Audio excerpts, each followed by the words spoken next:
El siguiente segmento es clasificación F, formativo, educativo cultural, A, apto para todo público.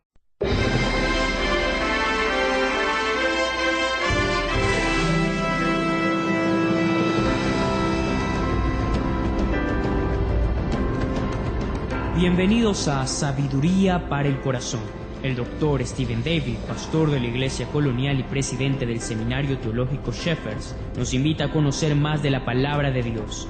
Con Biblia en mano, acompáñenos en el estudio de hoy.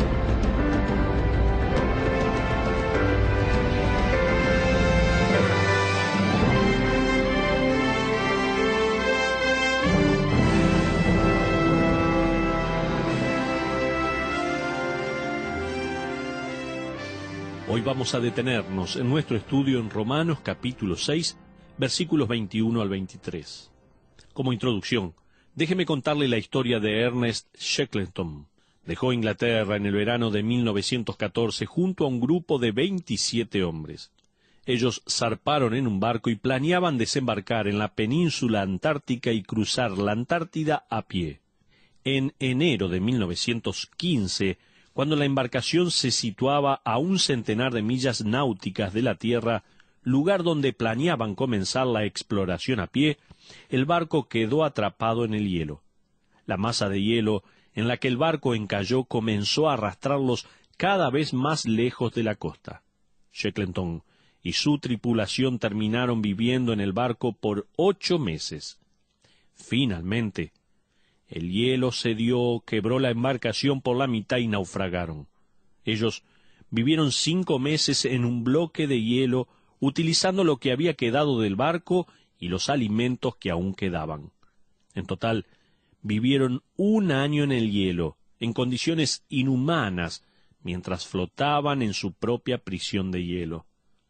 En la próxima primavera, cuando el hielo comenzó a derretirse alrededor, Shackleton y un grupo pequeño de sus hombres lograron zarpar en unos botes de rescate. Finalmente llegaron a las islas Georgia del Sur. Después de un par de meses, Shackleton fue nuevamente al témpano a donde se hallaba el resto de la tripulación y los rescató. Shackleton nunca logró su meta de cruzar la Antártida a pie. De hecho, él murió a la edad de 46 años en las islas Georgia del Sur. Un autor hizo 3 comparaciones entre el pedazo de hielo de Shackleton y el pecado. Este escritor dijo: el pecado va a llevarte más lejos de lo que querías ir. El pecado va a mantenerte por más tiempo de lo que te querías quedar. Y el pecado te va a costar mucho más de lo que estabas dispuesto a pagar. Mientras Shackleton era un prisionero en esa isla de hielo, escribió las siguientes palabras: el barco ya está por perecer, y lo que el hielo adquiere, se lo queda. ¡Qué declaración! Lo que el hielo adquiere, se lo queda. Y le pregunto, ¿y el pecado? ¿Sabe qué? Lo que el pecado adquiere, se lo queda. Aquí en Romanos vamos a ver algunos contrastes. Por ejemplo, esclavos del pecado o esclavos de Dios. Ese ha sido el mensaje de Romanos capítulo 6. Usted o es esclavo del pecado y si le pertenece al pecado va a serlo para siempre, o es esclavo de Dios y le pertenece a Él. Fíjese en Romanos capítulo 6, versículos 21 y 22. Por favor, lea la maravillosa palabra de Dios junto a mí. Romanos 6:21 dice en adelante: ¿pero qué fruto teníais de aquellas cosas de las cuales ahora os avergonzáis? Porque el fin de ellas es muerte. Mas ahora que habéis sido libertados del pecado y hechos siervos de Dios, tenéis por vuestro fruto la santificación y como fin la vida eterna. A través de esta carta, el apóstol Pablo, guiado por el Espíritu Santo, ha estado contrastando distintas cosas. Él ha hablado de 2 caminos o 2 maneras, 2 evangelios, 2 Adanes, 2 amos, 2 esclavitudes y 2 reinos. Ahora vamos a ver algunos contrastes de beneficios y frutos. En los versículos 21 y 22 hay varios contrastes más. Pablo comienza hablando acerca de dos tipos de beneficios o frutos. Esa es la palabra literal, el término que él usa en el versículo 21. Pero, ¿qué fruto o carpón teníais de aquellas cosas de las cuales ahora os avergonzáis? Luego vemos la misma palabra en el versículo 22. Dice, mas ahora que habéis sido libertados del pecado y hechos siervos de Dios, tenéis por vuestro fruto o carpón la santificación. Pablo contrasta dos tipos de beneficios o frutos. Este es el fruto del pecado en el versículo 21 y el fruto de la salvación en el versículo 22. El fruto del pecado, nos dice Pablo, es la muerte, pero el fruto de la salvación es vida. Pero también hay contraste de conciencias. Pablo también menciona una palabra que no ha desaparecido de nuestra conciencia como cultura.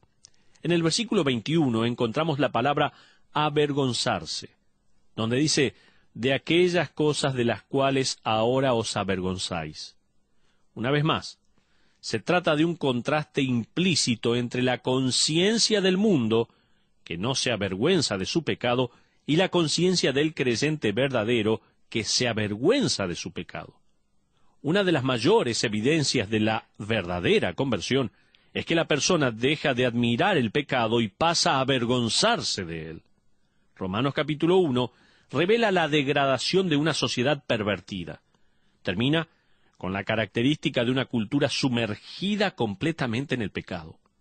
Esta es una sociedad que, por lo general, define al pecado y al pecador cuando aplaude el comportamiento desviado, cuando se jacta de la tolerancia hacia actos perversos, cuando justifica maldades o cuando promueve manifestaciones de orgullo gay, o cuando se jacta de las infidelidades, del egoísmo, de la brutalidad, cuando dice que la codicia es buena y el engaño aceptable, cuando promueve el materialismo como la nueva religión y hace de las posesiones dioses hechos de madera, de piedra, de plástico, de cromo y de metal.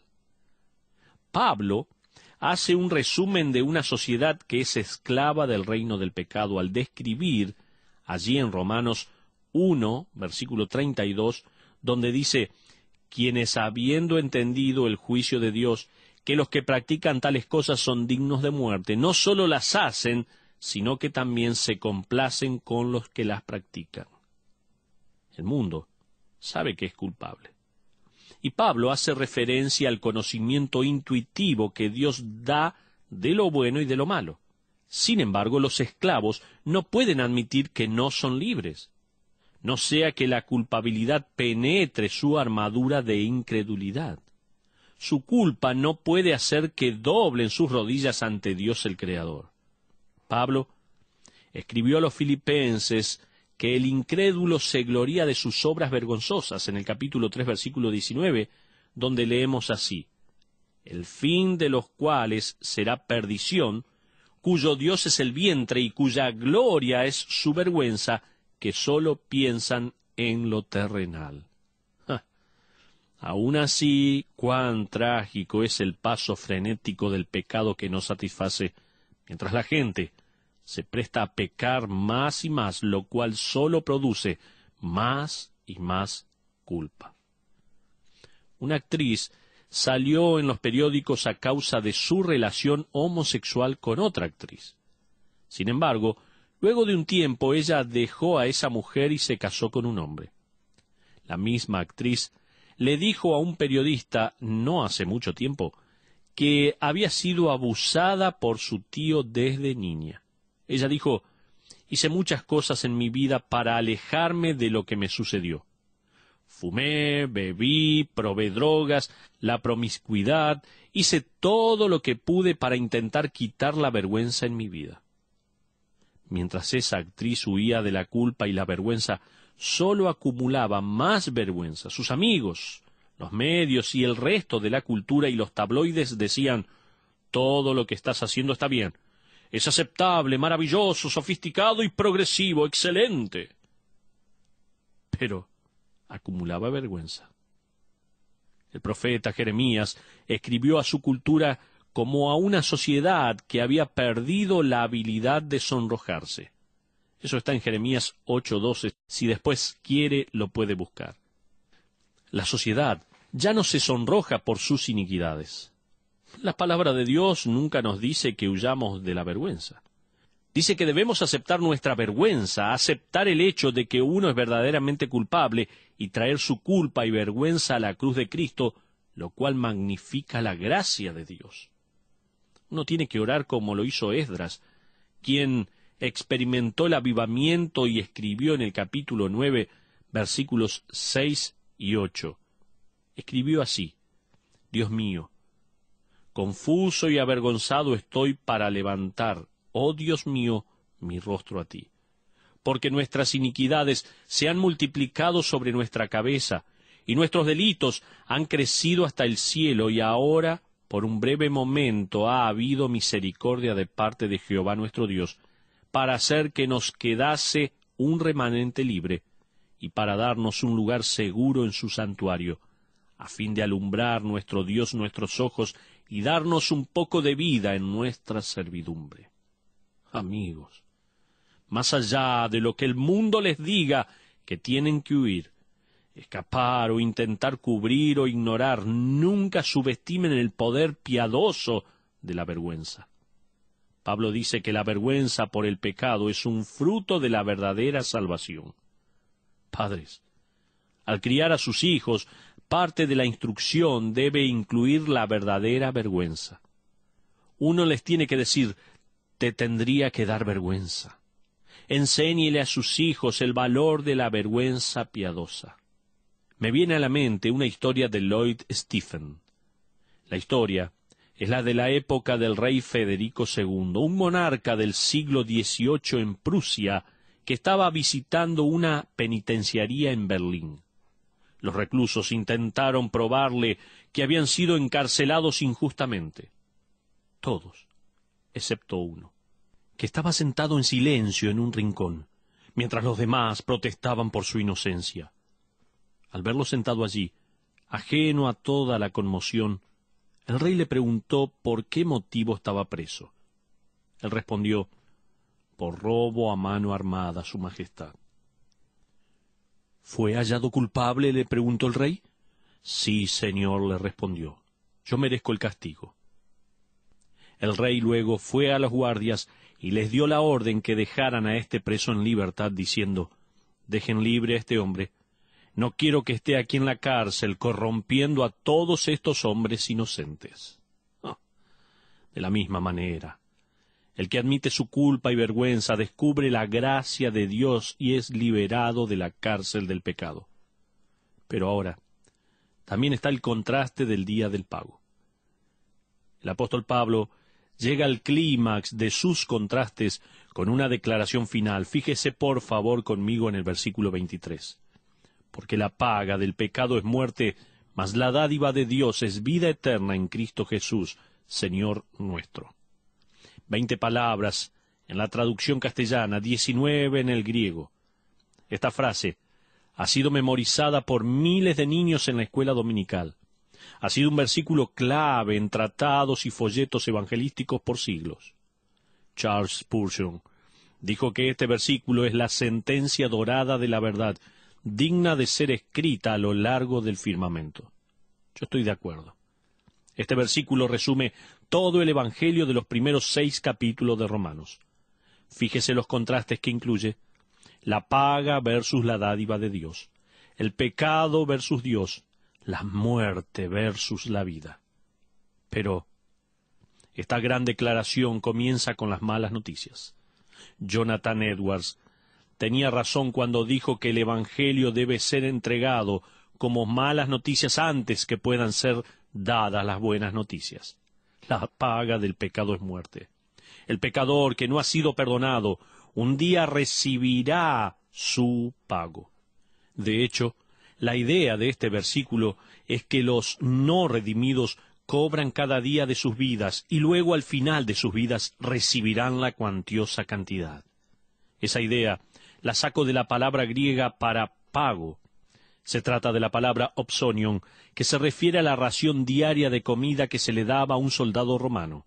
Era la remuneración diaria por ser parte del ejército romano. A veces, a los soldados romanos se les pagaba con sal. Esto servía como moneda corriente, la cual podían cambiar en el mercado por alimentos. Al soldado se le pagaba. Pablo dice que el incrédulo también va a recibir un pago. El incrédulo un día morirá físicamente y la palabra de Dios nos habla de la muerte segunda, una separación eterna de Dios en el lago de fuego. Sin embargo, en este versículo, Pablo se está refiriendo no solo a la separación de Dios, sino a la experiencia de muerte diaria. El orgullo mata las relaciones con su egoísmo y arrogancia. Los malos deseos destruyen la virtud y se expande como el cáncer destruyendo la integridad. Las adicciones, sea la comida, las drogas, la bebida o el cigarrillo, son autodestructivas. La pereza también destruye oportunidades y ambiciones. La envidia destruye el contentamiento y la codicia destruye la nobleza. El pecado es un ladrón, jamás nos da, siempre, siempre quita. El pecado ha robado la verdadera religión de Dios. El pecado ha quitado lo sobrenatural del cristianismo. Ha borrado la autoridad de la Biblia. El pecado ha botado a Dios fuera de la educación. El pecado ha borrado a la moral de nuestra literatura. El pecado ha quitado la virtud del arte, ha quitado la ética de los negocios, ha robado la fidelidad del matrimonio. El pecado ha borrado la honestidad del empleo, ha botado a la verdad de la política y ha desechado a la creación de la ciencia. Y sabe que esta lista puede continuar mucho más. La paga del pecado es muerte, en este mismo momento. Y hay más. En la muerte física está el pago final. El último día de pago, que es la muerte eterna. La muerte eterna es una existencia que se describe en la Biblia como algo tan horroroso que la humanidad ha tratado de ignorarla, tan terrible que muchos creyentes no quieren creerlo y predicadores no quieren hablar al respecto, y es el infierno eterno. Rabí Zacarías dijo hace poco: la Escritura deja bien en claro que el hombre es condenado eternamente. Hodge, en su teología, dice que no hay palabra griega más enfática que la palabra eterno que se emplea en el Nuevo Testamento refiriéndose al infierno. Leon Morris dice que la palabra eterno se refiere a una era que jamás termina. Otro comentarista nos dice que la misma palabra aparece unas 64 veces en el griego y nos recuerda lo eterno que será el cielo.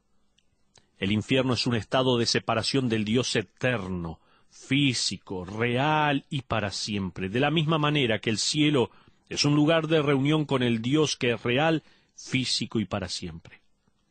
El hablar del infierno ha desaparecido, ¿sabe?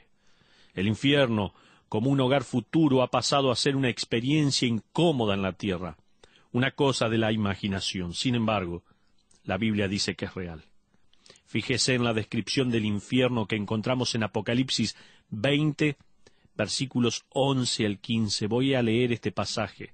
Preste mucha atención, por favor. Apocalipsis 20, versículo 11 dice: «Y vi un gran trono blanco y al que estaba sentado en él, de delante del cual huyeron la tierra y el cielo, y ningún lugar se encontró para ellos.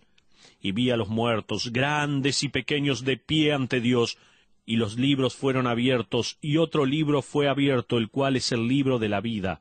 Y fueron juzgados los muertos por las cosas que estaban escritas en los libros según sus obras. Y el mar entregó los muertos que había en él, y la muerte y el Hades entregaron los muertos que había en ellos, y fueron juzgados cada uno según sus obras. Y la muerte y el Hades fueron lanzados al lago de fuego. Esta es la muerte segunda. Y el que no se halló inscrito en el libro de la vida fue lanzado al lago de fuego». Eso dice Apocalipsis 20, versículo 11 al 15. Charles Spurgeon, el gran predicador, describió el horror de este lago de fuego con las siguientes palabras: «Hay un verdadero fuego en el infierno, de la misma manera que usted tiene un cuerpo real, solo que no la va a consumir, pero sí la va a torturar. Su cuerpo será preparado por Dios de manera que se quemará para siempre sin consumirse. Su sistema nervioso estará encendido quemándose, pero sin perder la sensibilidad, y el humo del fuego penetrará en sus pulmones, lo ahogará, usted llorará y clamará por la misericordia de la muerte, pero ésta nunca, nunca vendrá. Esto decía Spurgeon. Con razón, Dante escribió en su Infierno que en la puerta había un letrero con la siguiente leyenda: abandone toda esperanza al entrar a este lugar. Lo que el pecado obtiene se lo queda, téngalo por seguro. Usted dirá, pero no es justo. Mi amigo, quizás usted pueda decir que no es justo que Dios lo eche al infierno sin advertirle que allí se dirige. Bueno, Pablo le está dando la advertencia en este versículo al decir la paga del pecado es muerte. Pero las buenas noticias del Evangelio, ¡qué maravilloso! Ahora, esa fue la mala noticia, todo lo que estuvimos viendo. ¿Está listo para escuchar las buenas noticias? Es la próxima declaración de Pablo en el versículo 23. Dice, porque la paga del pecado es muerte, mas la dádiva de Dios es vida eterna en Cristo Jesús, Señor nuestro. Escoja a su amo, por favor. ¿Va a ser el pecado o el Salvador? Usted puede escoger a su amo hoy mismo, pero no puede escoger las consecuencias. El pecado le dará el infierno eterno, el Salvador le dará el cielo eterno. ¿Cómo obtiene este regalo? Pablo nos dice que es un don de Dios a propósito. Él no dice que es la paga. ¿Por qué? Porque uno no se puede ganar el cielo. Uno se ganó el infierno por el pecado, uno va al cielo por el regalo de Dios. En otras palabras, el único lugar que uno se puede ganar es el infierno. Uno no puede ganarse el cielo, es un don de Dios, es un regalo. A propósito, la palabra griega para don o regalo es la palabra charis, que se traduce a través del Nuevo Testamento como gracia. La frase podría traducirse literalmente, pero la gracia de Dios es vida eterna. La gracia en el Nuevo Testamento es una palabra que se refiere a usted y a mí, recibiendo algo que no merecemos. Sin embargo, la paga del pecado es muerte. Todos vamos a morir, aunque sea una vez, y como todos pecamos, nos merecemos la muerte. El creyente no va a experimentar la muerte eterna. El creyente va a ir directamente al cielo. ¿Por qué? ¿Porque se lo merece? No, absolutamente no. Porque Dios demuestra su gracia para con nosotros, que hemos depositado nuestra fe en Jesucristo. Es por eso que este versículo concluye con esa frase crítica: en Cristo Jesús, Señor nuestro. La gracia de Dios no viene por medio de Mahoma o de Krishna, o María o José Smith o de Buda. Viene solamente por medio del perfecto Cordero de Dios, que vino a este mundo buscando salvar a los perdidos. Viene por medio de Jesucristo. Quiero que quede bien claro esto. A través de esta carta a los romanos, Jesucristo ha sido el tema principal. En Romanos podemos encontrar en el capítulo 1, versículo 4, el Evangelio de Dios ha sido entregado por medio del poder de la resurrección de Cristo de los muertos. También el tema central de Romanos, como en el capítulo 3, versículo 24, dice que la gracia de Dios es por medio de la redención, la cual es en Cristo Jesús. Romanos 3, 26 dice que Dios es el que justifica a los que acuden a Él por medio de la fe en Cristo. También Jesucristo es el tema central de Romanos, porque en el capítulo 4, versículo 24 dice que somos tenidos como justos, habiendo sido resucitados en Cristo nuestro Señor. Capítulo 5, versículo 1 dice que tenemos paz con Dios por medio de Jesucristo. Capítulo 5, versículo 9 dice que mientras éramos pecadores, Cristo murió por nosotros, y ahora, habiendo sido justificados por su sangre, seremos salvos de la ira de Dios por medio de Cristo. Capítulo 5, versículo 17 dice que los que reciben la abundancia de la gracia y el regalo de la justicia van a reinar en vida por medio de Cristo. Capítulo 6, versículo 11 dice que considérese muerto al pecado y vivo para Dios en Cristo Jesús. ¿Se da cuenta? Jesucristo es el tema principal en todo el libro de Romanos. Y ahora, en el versículo 23 tenemos vida eterna en Cristo Jesús, Señor nuestro. Tal como se nos dice en Hechos 4:12, y en ningún otro hay salvación, porque no hay otro nombre bajo el cielo dado a los hombres en que podamos ser salvos. Niéguelo y se va a morir para siempre, pero créalo y vivirá para siempre. Vamos a una conclusión para terminar nuestro mensaje en el día de hoy. Jan Davis, una paracaidista veterana, se involucró en un deporte muy peligroso. Este deporte, si se lo puede llamar deporte, consiste en saltar de estructuras fijas como puentes y torres. Fue practicando esto hasta que se mató hace algunos años atrás. Leí un poco acerca de su muerte. Ella estaba con un grupo y pretendía saltar desde un precipicio muy alto en un parque nacional. Ellos sabían que practicar este deporte era ilegal en ese parque nacional. Estaban protestando por las restricciones del lugar y también, irónicamente, iban a saltar para demostrar que este deporte era seguro. Conocían sus riesgos y conocían la ley, pero ignoraron esa advertencia. Jan Davis pagó con su vida cuando ese paracaídas no se abrió a tiempo. Ella cayó al vacío por lo menos 20 segundos antes de estrellarse con las rocas. Su marido estaba filmando el salto. Todo quedó grabado en una cinta. De manera similar, muchas personas en la actualidad, tal vez usted sea uno de estos, creen que pueden ignorar la advertencia, que de alguna manera pueden violar la ley de Dios de la vida y la muerte. Usted aún está cayendo, no ha aterrizado aún en la santa justicia de Dios, pero el pecado va a llevarlo más lejos de lo que usted quería ir. El pecado va a mantenerlo por más tiempo de lo que usted quería quedarse. Y el pecado va a costarle más de lo que jamás quisiera pagar.